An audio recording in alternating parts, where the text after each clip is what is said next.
Hi guys, ngayon ay nandito ngayon pala ako ngayon sa bukid naman.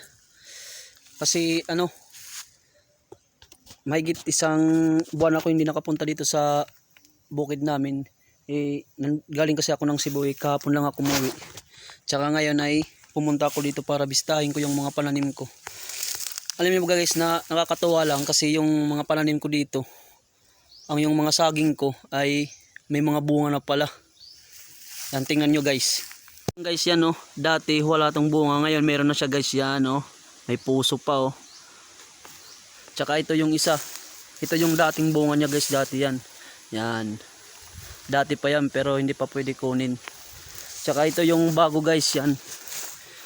Ito yung bago yung. Ito yung isa na bago guys yan diba? So yan yung puso na yan ay dapat na yang kunin, yung puso na yan. Yan, tsaka ito yung isa guys yan Yan. Yan. So ito ngayon guys ay kukunin to natin ngayon kasi pwede na siyang kunin guys yan. So ayan guys ay paputulin na natin to. Kasi kukunin na natin yan. Yan.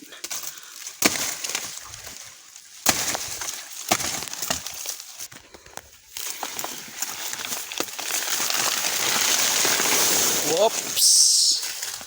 Yan, naputol na. Guys ay nakuha ko na yan ba? Ngayon pag uwi ko ng bahay may dala ko ngayong saging. Yan. Makakakain na naman ako ngayon ng saging. Ito guys yung mga pinaghirapan kong tinanim dati. Yan. Ngayon ay may bunga na, tsaka nakakuha na ako ng tinanim kong mga saging. Yan. Nakuha ko na rin yung isang puso. Yan. Kinuha ko. Yan.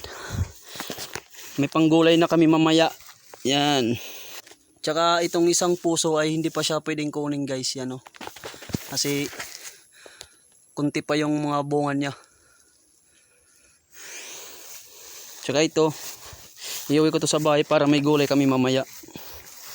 Puso ng saging. Di ba?